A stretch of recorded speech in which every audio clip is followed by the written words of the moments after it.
सुप्रभात विद्यार्थियों, आप इस कोरोना काल में सब स्वस्थ होंगे, ऐसी मैं मंगल कामना करती हूँ। कल मैंने महाकवि कालिदास और कुमार संभवम महाकाव्य का सामान्य परिचय दिया था। आज हम कुमार संभवम महाकाव्य का प्रथम सर्ग का प्रारंभ करते हैं। कुमार संभवम के कथानक का घटना स्थल गिरिराज हिमालय का प्रदेश है, इसलिए कवि ने हिमालय पर्वत का जो भव्य वर्णन आरंभ में किया है वह नितांत उचित एवं प्रसंगानुकूल है। इस महाकाव्य का प्रथम छंद है अस्ति उत्तरस्याम दिशि देवतात्मा हिमालयो नाम नगाधिराजः पूर्वापरौ तोय निधि वघाह्य स्थितः पृथ्व्या एव मानदंडः।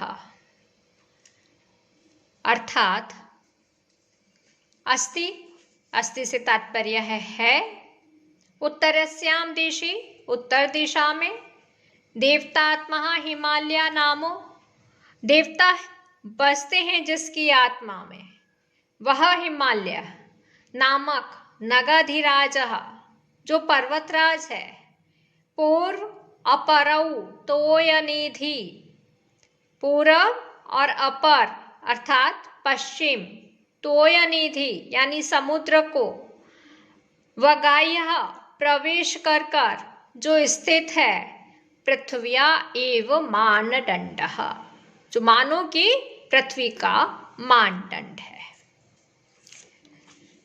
कवि यहाँ पे कहना चाह रहा है पूर्व और पश्चिम समुद्र में प्रविष्ट हिमालय की पृथ्वी के मानदंड के समान दिखाई देता है। उत्तर में देवतात्मा हिमालय नामक गिरिराज पूर्व और पश्चिम सागर में प्रविष्ट होकर अर्थात पूर्व से पश्चिम तक व्याप्त होकर खड़ा है, मानो कि वह पृथ्वी का मानदंड हो। यह इसका अर्थ है। यहाँ पे समास जो है वो है देवतात्मा, देवता आत्मा यस्य सह बहुव्री हिमालयः हिमालय नाम आलयः षष्ठी तत्पुरुष समास नगाधिराजा न कच्छन्ति नागः न्य तत्पुरुष समास अधिराजा अधिको राजा प्रादि तत्पुरुष समास नगानाम अधिराजः षष्ठी तत्पुरुष समास पूर्वापरौ पूर्वश्च अपरश्च द्वन्द्व तौ तोयनिधि तोयानाम निधि इति षष्ठी तत्पुरुष समास मानदंडः मानस्य दंडः षष्ठी तत्पुरुष समास।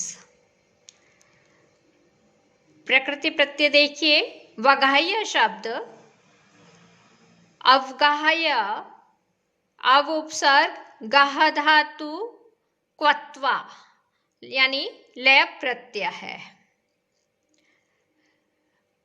अलंकार की दृष्टि से यहाँ पर उत्प्रेक्षा अलंकार है।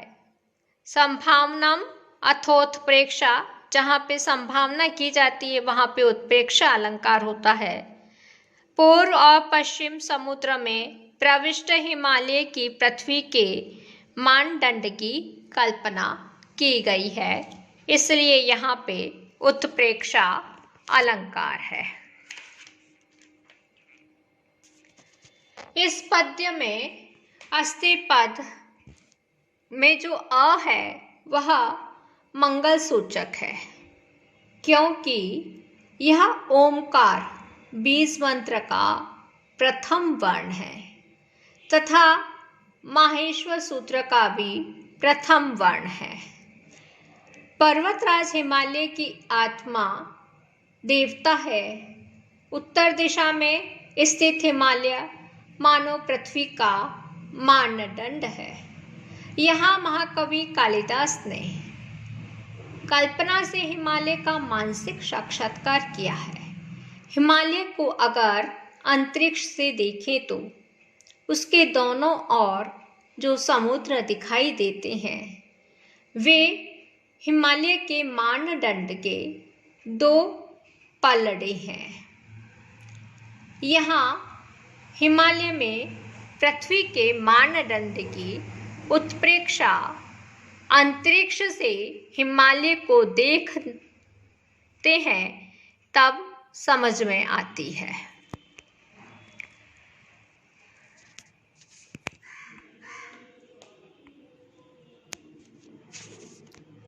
अब हम कुमार संभवम के प्रथम सर्ग के दूसरे श्लोक का अध्ययन करेंगे। यम सर्वशैलः परिकल्प्य वत्सं मेरौ स्थिते दोग्धरि दोहदक्षे भास्वन्ते रत्नानि महौषधिश्च पृथोपदेष्टां दुदुहुर्धरित्रीम्। अर्थात जिस हिमालय को बछड़ा मानकर जबकि दोहने में कुशल मेरुगिरी दुहने वाला था, समस्त पर्वतों ने पृथुराज के आदेशानुसार पृथ्वी से ज्वलंत मणियों और औषधियों का दोहन किया। यहाँ पृथ्वी गाय है, हिमालय बछड़ा है, सुमेरु ग्वाला है। पृथुराज की आज्ञा से पर्वत पृथ्वी से मणियों और औषधियों का दोहन करते हैं। राजा पृथु के कहने पर सब पर्वत ने मिलकर इस पर्वतराज को बछड़ा बनाया और दोहने में चतुर मेरु पर्वत को ग्वाला बनाकर पृथ्वी रूपी गौ से चमकीले रत्न तथा जड़ी बूटियां दुहकर निकाल ली।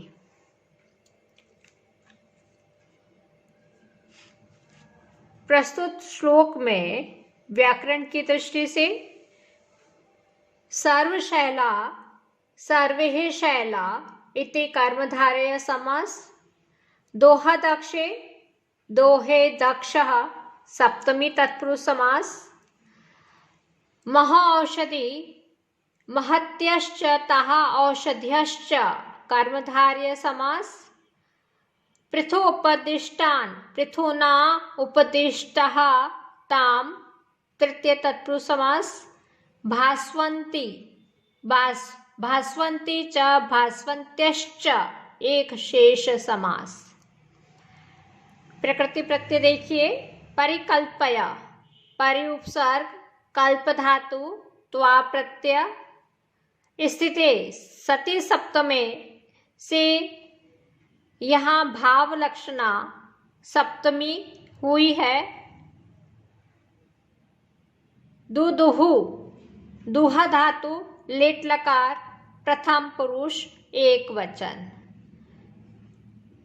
दुहा द्विकर्मक धातु है, अतः रत्नानि और महाऔषधि प्रधान कर्म है, पृथ्वीम गौण कर्म है। यहाँ पर तुल्य योगिता अलंकार है क्योंकि पृथ्वी गाय है, हिमालय बछड़ा है, सुमेरु ग्वाला है। पृथुराज की आज्ञा से पर्वत पृथ्वी से मणियों और औषधियों का दोहन करते हैं।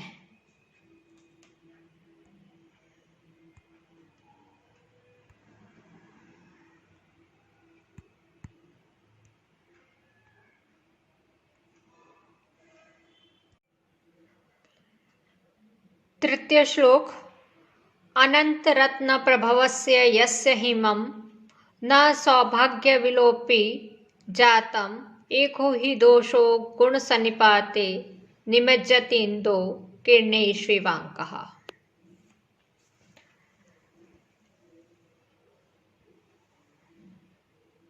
अनंत प्रभवस्य अर्थात असंख्य रत्नों के उत्पत्ति स्थान। यस्य जिस हिमालय का, हिमम अर्थात बर्फ, सौभाग्य विलोपी न जातम सौभाग्य का विनाशक नहीं हुआ है। एको ही दोषो, ही अर्थात क्योंकि, एकः एक, दोषो यानी दोष, गुण सन्निपाते बहुत से गुणों के होने पर, निमज्जति इंदो चंद्रमा के, निमज्जति यानी लुप्त हो जाता है। चंद्रमा कहाँ लुप्त हो जाता है? किरणेष्विवांकः, चंद्रमा का जो कलंक है वह उसकी किरणों में ही निमज्जति लुप्त हो जाता है। सल्लार्थ है, असंख्य रत्नों के उत्पादक जिस हिमालय के सौंदर्य को हिम नष्ट नहीं कर सका, अनेक गुणों के होने पर दोष चंद्रमा की किरणों में कलंक के समान छिप जाता है। सबसे पहले अनंत रत्न प्रभवस्य, इसका समास विग्रह देखिए। अनंतानि च तानि रत्नानि, कर्मधारय समास है। सौभाग्य विलोपी, सौभाग्यम विलुम्पति इति तच्छीलः, उपपद तत्पुरुष समास। गुण सन्निपाते, गुणानां सन्निपातः तस्मिन्, षष्ठी तत्पुरुष समास।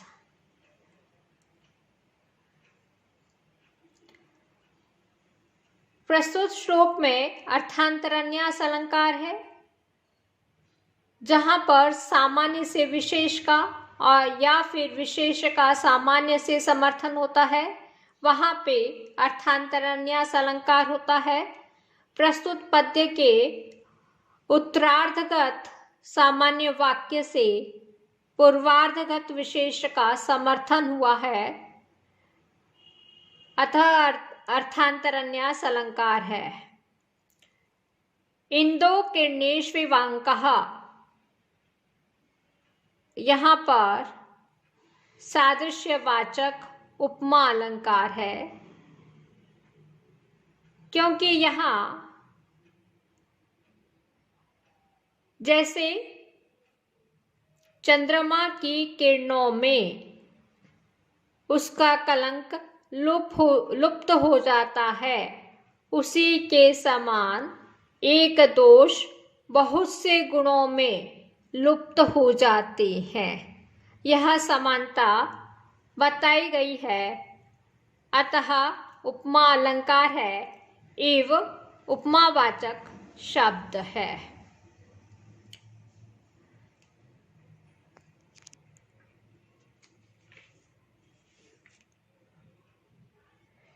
हिमालय की चोटियां हिम से आच्छन्न है, तो वह उसके महत्व को वैसे ही न्यून नहीं कर पाती जैसे चंद्रमा की किरणों में उनकी कालिमा छिप जाती है।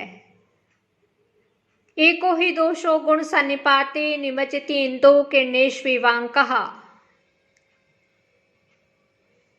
अनायास ही उपमा, अर्थांतरन्यास आदि अलंकारों का प्रयोग और सूक्तियों का गुंफन करने में कालिदास सिद्धहस्त है। प्रस्तुत श्लोक इस बात का उदाहरण है।